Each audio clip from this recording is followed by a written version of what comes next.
ntuzigere wishimira yuko uri gutera imbere cyane kandi mwene so atajya umufasha kugira ngo nawe atere imbere. Umubwire ibanga wakoresheje kugira ngo nawe ugere ku cyo ugezeho. Niba warakijijwe ukaba ufite inshuti yawe itarakizwa, Imana itugirire neza, yibwire ibanga wakoresheje, yibwire uti njyewe kugira ngo nkizwe narapfukamye ndihana, none se kugira ngo ujye mu ijuru wenyine abandi basigare nibyo byakunezeza? Muri iki gihe abantu bari gukururwa n'impiya cyane, abantu bari gukora ibyaha kubera impiya. Yesu ashimwe bakunzi ba Arabohora TV n'abandi mwese munkurikiye, ndabashuhuje cyane. Yesu abaho umugisha. Iyi ni Arabohora TV, dusanzwe tubagezaho ibiganiro, ijambo ry'Imana, ubuhamya n'ibindi byubaka imitima. Rero uyu munsi tugiye kuganira ijambo ry'Imana, kandi ndagira ngo tubanze dusenge. Aho uherereye unyemerere dusengane Imana, kandi nzi neza ko Imana hari icyo iri budukorere muri uyu mugoroba.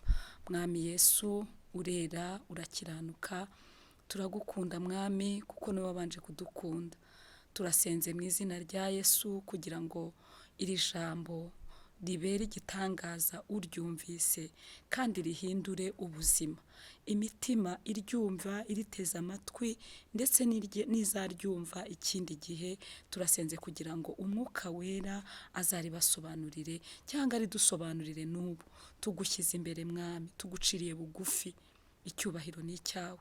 Atari twebwe ntitwabibasha, ni wowe wenyine ufite imbaraga, ni wowe ukiranuka mu isi no mu ijuru. Twarakubonye tugubwa neza, twarakubonye tubona amahoro. Ibyo twiringiraga bishize watubereye Imana. Turasenze ngo n'uyu mwanya wongere udusure, wongere uha umugisha umuntu wese ukomeje gukunda ijambo ry'Imana no kurigumamo, kandi nanone n'utararimenya nawe umuha umugisha wo kurimenya. Iri jambo rirera, riraturuta. Turasenze ngo Mwuka Wera ube ari wowe urisobanurira ubwoko bwawe, mu izina rya Yesu, amen, amen. Yesu ashimwe. Nanone ndagira ngo tuganire ijambo ry'Imana riri hano muri Yosuwa ibice 3, umurongo waho wa 5. Haranditse ngo, maze Yosuwa abwira abantu ati, mwiyeze kuko ejo Uwiteka azakora ibitangaza muri mwe, amen. Maze Yosuwa, hano haravuga ati, tiravuga ngo Yosuwa ajya kuri Yorodani, Uwiteka amukomeza umutima. Ndumva nifuza kugusabira Imana kugira ngo igukomeze umutima muri uyu mwanya. Ikomeze umutima wawe mu byo uri guhura nabyo, ikomeze umutima wawe muri urwo rugo, ikomeze umutima wawe mu kazi, kandi igumye iguhaze imigisha, igupromotinge, kuko ijambo ry'Imana rivuga ngo abiringira Imana ntago bazaba imirizo, ahubwo bazaba imitwe. Iri jambo rero rikubere igitangaza. Riravuga ngo, maze Yosuwa abwira abantu ati, mwiyeze kuko ejo Uwiteka azakora ibitangaza. Ndagira ngo ngusabe ko wizera iri jambo. Imana irakubwiye ngo iyeze. Uyu ni Yosuwa wabwiraga Abisirayeli, arababwira ati nimwiyeze. Uwiteka arababwiye ngo nimwiyeze. Niko namwe arimo ababwira, mwebwe mukurikiranye iri jambo ry'Imana, nimwiyeze. Haleluya. Kuko ejo Uwiteka azakora igitangaza. Riravuga ngo azakora ibitangaza. Ibitangaza ni ibihe? Ese mu buzima bwawe ntiwigeze ubona Imana ikora ibitangaza? Niba warigeze ubibona, ndagira ngo nkwibutse ko n'ubu Imana ihari ngo ikore ibitangaza. Imana ihari kugira ngo itabare. Imana ihari kugira ngo icyo wowe ubona ko kidashoboka, Imana ikwereke yuko iri kumwe nawe, byose bishoboka. Yosuwa rero abwira Abisirayeli, arababwira ati, birashoboka ko urugendo mwagenze rw'ubutayu rwatumye mwiganyira, rwatumye mwiheba, rwatumye mubona yuko Imana itazabatabara. Aravuga ngo nimwiyeze. Nkundira ijambo kwezwa. Imana igikunda gukorana n'abantu bejejwe. Imana igikunda gushyigikira abantu bejejwe. Abantu benshi bakunda kuvuga ngo ntiwakena ukorera Imana. Rwose birashoboka, ariko kandi biranashoboka no gukira ukorera Imana. Ariko ijambo ry'Imana ritubwira ko mu kuboko kw'Imana hajya havamo ibyiza hakavamo n'ibibi. Hari igihe rero abantu bajya bibeshya cyangwa abantu bagasa naho bibwira yuko ukorera Imana atageragezwa. No, niba Yesu yarageragejwe nawe wageragezwa, ariko Imana iravugana nawe uyu mwanya ngo iyeze, kuko ejo, haleluya, Imana irakora igitangaza. Ushobora kuvuga ngo iki gitangaza kirava hehe? Ko njye mbona ibyanjye byarenze inkombe. Ni ukuri ndagira ngo nkutangarize ko ejo Imana izakora igitangaza. Ndetse uretse n'ejo, ejo h'Imana ntabwo wahamenya. Ejo h'Imana haba nonaha, ejo h'Imana haba mu kanya, ejo h'Imana haba ejo nyine, ejo h'Imana. Imana iravuze ngo nimwiyeze, kuko ejo Uwiteka azakora ibitangaza. Imana ishimwe cyane. Nkunda Imana cyane ukuntu igihumuriza abantu. Hari igihe umuntu agera muri situwasiyo runaka akavuga ati njyewe Imana ntitukiri kumwe. Ese Mana kuki njyewe wangize imfubyi? Ese Mana kuki njyewe wangize umupfakazi? Ese Mana kuki ari njyewe wimye akazi? Ese Mana kuki njyewe ntafite ibyo ndya? Hari igihe abantu bibaza ibyo bibazo. Njya ngira ikibazo, njya nkibaza Imana nkayibaza, ariko Mana kuko ndakunyoherezaho abantu kandi bababaye koko, ukwiriye no kumpa ibihumuriza byo guhaba abantu. Kandi ntabwo ibihumuriza ari ijambo ry'Imana gusa. Ntabwo umuntu yakugeraho ababaye akubwira ngo ndashonje ngo umusengere gusa, ahubwo urabanza ukamuha no ku byo kurya ufite, nawe akabona kumva ko Imana igira neza. Imana itugirire neza. Hari rero abajya bavuga ati ndagusengera mwene data, kandi mu by'ukuri ukamusengera ufite ikintu wagakoze. Imana itugirire neza. Erega bene data, Imana yadushyize mu isi kugira ngo dukundane, kugira ngo dufashanye. Abajya babikora Imana ibaha umugisha. Mwasobanukiwe ko muri iyi si atari iwacu. Ntuzigere wishimira yuko uri gutera imbere cyane kandi mwene so atajya umufasha kugira ngo nawe atere imbere. Umubwire ibanga wakoresheje kugira ngo nawe ugere ku cyo ugezeho. Niba warakijijwe ukaba ufite inshuti yawe itarakizwa, Imana itugirire neza. Yibwire ibanga wakoresheje. Yibwire uti njyewe kugira ngo nkizwe narapfukamye ndihana. None se kugira ngo ujye mu ijuru wenyine abandi basigare nibyo byakunezeza? Muri iki gihe abantu bari gukururwa n'imiya cyane. Abantu bari gukora ibyaha kubera impiya. Umuntu akavuga ati se nintabikora nyine ndabaho gute? Reka mbabwire bene data, Imana ntiyigeze inanirwa kubeshaho abayitegereza. N'ijambo ry'Imana riravuga ngo ntawe urabona umukiranutsi wishwe n'inzara ngo apfe. Birashoboka ko inzara yamugeraho pe akababara. Birashoboka ko umukiranutsi rwose yanasohorwa no mu nzu. Birashoboka ko umukiranutsi yabura n'urubyaro rwose kandi akiranuka. Ariko ibyo ntibivuze yuko Imana itari hafi ye. Ijambo rero riravuga ngo nitwiyeze cyangwa mwiyeze, uryumva wese yiyeze. Ibihe tugezemo n'ibyo kwezwa. Kwezwa ni iki? Kwezwa ni ugupfukama, ni ukwihana, ni ugusaba Imana imbabazi, ni ukwatura, ni mwezwe. Erega nshuti y'Imana, Yesu ataje nonaha urupfu rwaza. Ntabwo urupfu warubwira ngo ntabwo ndi bugende. Imana itugirire neza. Rero Yosuwa yabwiraga ubwoko bw'Abisirayeli. Abisirayeli mwese murazi amateka yabo. Hari aho bageze ku nyanja itukura, Imana irayibambutsa. Nawe burashobora ko utageze kuri iyo nyanja itukura ngo uyibone ko itukura, ariko hari igihe ibyo wanyuzemo nabyo byakubereye nk'inyanja itukura. Hari igihe n'ibyo uhagazemo uri kubona ko bitazakunda. Ndagira ngo ngutangarize ko Imana yambukije Abisirayeli iyi nyanja itukura. Nawe yakwambutsa, nawe yagukura aho ngaho, nawe yakurengera. Haleluya. Hari igihe cyageze Abisirayeli bava mu butayu, ariko ikintu cyantangaje ngo hari abavuye mu butayu banashima Imana ko baburangije amahoro, ariko ubutayu bubasanga i Kanani. ushobora kuba warasubijwe ukabona wageze mu bisubizo, ariko ubutayu bukagukurikira aho ngaho hasa naho hitwa i Kanani cyangwa hasa naho hitwa mu bisubizo, ugasengera akazi ukakabona, ariko ubutayu bukagusanga mu kazi, ugahembwa ukabona amafaranga ntuyabona, ukakora ukabona warushye, ariko ukabona ntabwo uri gutera imbere. Ndagira ngo nkubwire ngo humura, ejo nk'iki gihe Imana izakora igitangaza. Ndagira ngo nkubwire ngo humura, bizahinduka nawe ushime. Nubwo Abisirayeli baciye muri ubu butayu ndetse babunyuramo igihe kirekire, ubutayu nubwo bamwe bwabasanze i Kanani. Ubundi ubutayu bw'i Kanani reka mbubasobanurire gatoya, ntago turi butinde cyane, ariko ubutayu bw'i Kanani ni iki?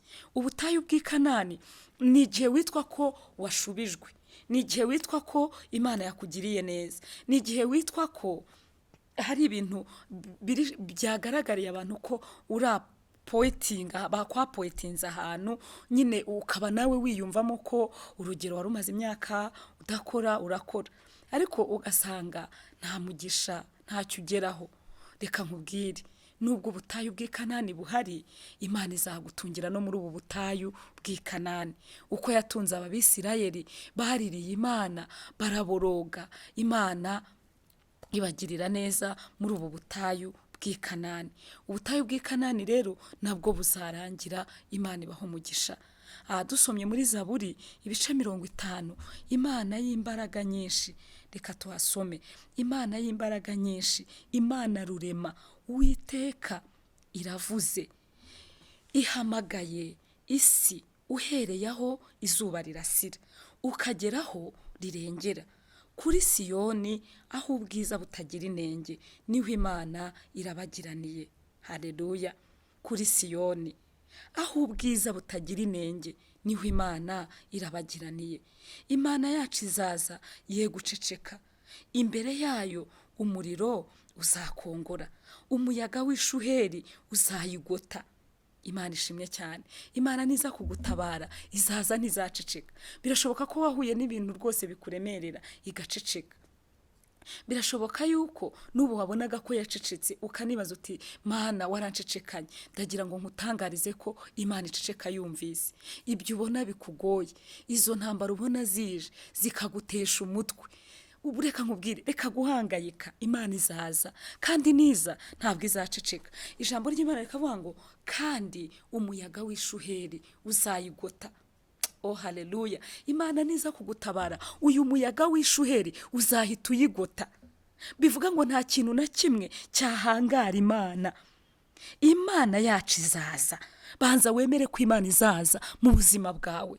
Banza wemere ko ibyo wanyuzemo hariho ibyiringiro ko wanezerwa. Ikavuga iti munteraniriza abakunzi banjye, basezeranishije nanjye isezerana ibitambo. Ijuru rizavuga gukiranuka kwayo, kuko Imana ubwayo ariyo mucamanza. Bwoko bwanjye, Imana ishimwe kugiye kumvira ijambo, nimwumve nanjye ndavuga. Wa bwoko bwa Abisirayeli we, ndaguhamiriza, nijye Mana Imana yawe, sinkugayira ibitambo byawe. Ibitambo byawe byokeje biri imbere yanjye iteka. Imana ishimwe cyane. Hano ku murongo wa 5 aravuga ngo munteranirize abakunzi banjye. Imana ishimwe. Imana irakubwira ko niza kugutabara, izateranya abakunzi bayo, izabahuriza hamwe, ibagirire neza. Imana ishimwe. Hari abantu bagiye bahura n'ubutayu bw'i Kanani, ariko Imana ibubakuramo. Ubutayu bw'i Kanani si ubwo mbubasobanurire gute? Ni nk'uko ushobora kubona umuntu yambaye kositime, ukamureba ukabona arasa n'umuntu wakize wagezeyo, ukagenda ukajya kumubarizaho amafaranga kandi uzi ko anayakorera, ariko ibyo atwara ari byinshi, mbese adashobora kuyafata. Abantu bakibwira ko yashubijwe, ariko mu by'ukuri akirara n'ubusa kandi afite akazi, kandi abantu bakabona yuko hari aho yageze. Aha rero Imana niho ikubwira ngo izaza, kandi niza ntizaceceka, kandi umuyaga w'ishuheri uzayigota. Imana ifite ubudahangarwa. Imana irigenga mu bwami bwayo. Uku kuntu Imana yigenga niko nijya no kukugirira neza. Izigenga, ntawe uzayikoma mu nkokora. Imana itugirire neza.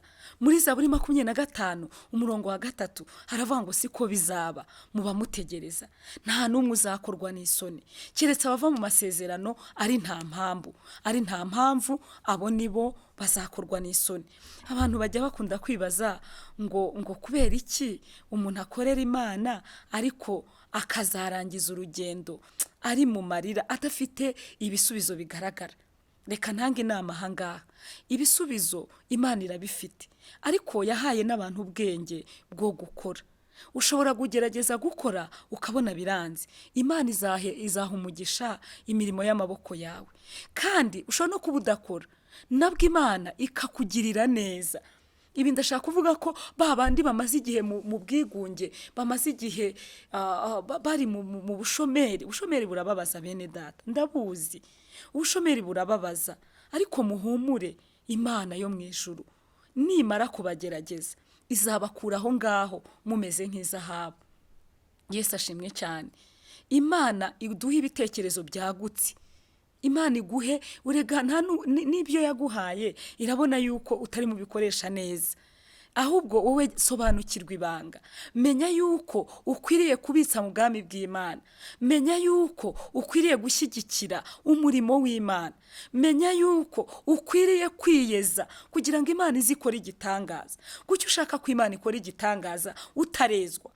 Ijambo riravuga ngo nimubanze mushaka ubwami bw'Imana no gukiranuka, ibindi byose muzabyongererwa. Imana ibaha umugisha. Ejo nk'iki gihe rero Imana izakora ibitangaza. Uyu ni Yosuwa wahumurizaga Abisirayeli. Nawe mu buzima busanzwe Imana yavuganye nawe, ivugana nawe amagambo akomeye, irakubwira ngo nzakurinda, nzakugirira neza, nzagukura mu kigeragezo. Umuntu wibitseho nzabikora, nzagukura aho uri, nzaguha agakiza, ukaba ufite iryo sezerano. Imana iragusaba ngo ngwino wezwe, kugira ngo ejo Imana igukorere igitangaza. Ibitangaza ni byinshi, ariko igitangaza cya mbere ni ukubona umuntu yihannye. Ni igitangaza, ntabwo ari ibisanzwe. Iby'isi byo rwose dushobora kubishaka tukabibona, ariko kugira ngo umuntu yihane, mu ijuru ngo bajya bavuza impundu. Ese waba ubaye umwe mu bashaka guhemburwa n'iri jambo? Ese waba umwe mu bakeneye igitangaza? Ukavuga uti Imana sinkuva imbere. Hari ukuntu ushobora gusenga Imana ukayibwira uti simva imbere yawe, ndaguma imbere yawe kugeza igihe untabariye.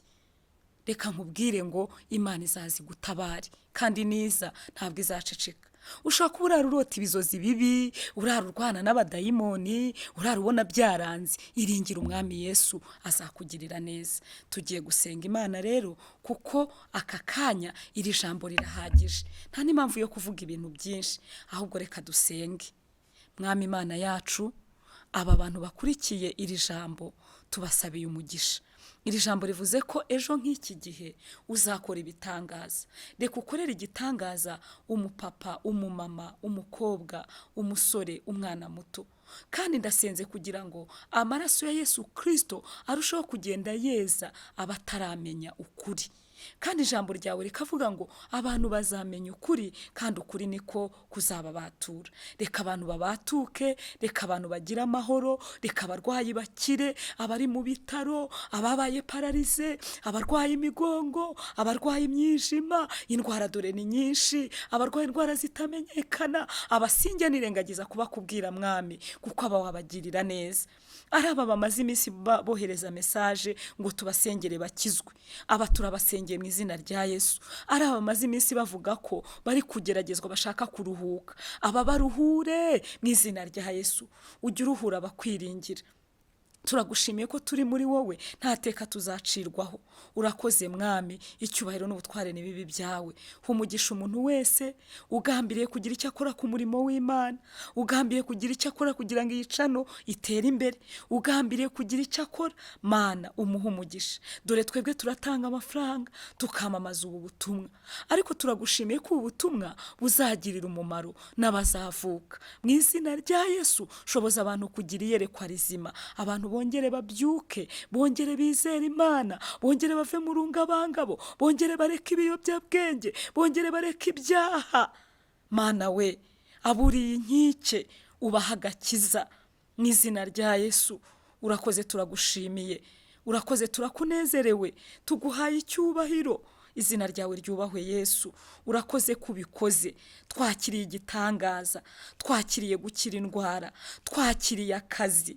Mana we, turakakiriye. Aba bantu reka barambura ibiganza bakire iki gitangazo basezeranije uzabakorera ejo, kandi bazagaruke gushima Imana, bajye mu rusengero bavuge ngo Mana warakoze. Mana, turuburira amaso yacu kuri wowe, niho gutabarwa kwacu guturuka. Ntabwo twayuburira mu miryango, imiryango iginanirwa, imiryango igishiraho, ariko tuyuburiye kuri wowe, kuko ari wowe murengezi wacu. Mu izina rya Yesu Kristo umwami wacu, amen, amen. Nagira ngo mbahe nimero mwazahamagaraho, cyangwa ushobora kwandika n'ubutumwa bugufi, mesaje twayisoma. Ni 0783 146 27, 0783 146 27. Mukomeze gukora subscribe na share kandi na like na comment, ni byiza. Imana ibaha umugisha, turabashimiye. Imana ibaha umugisha mu izina rya Yesu, amen.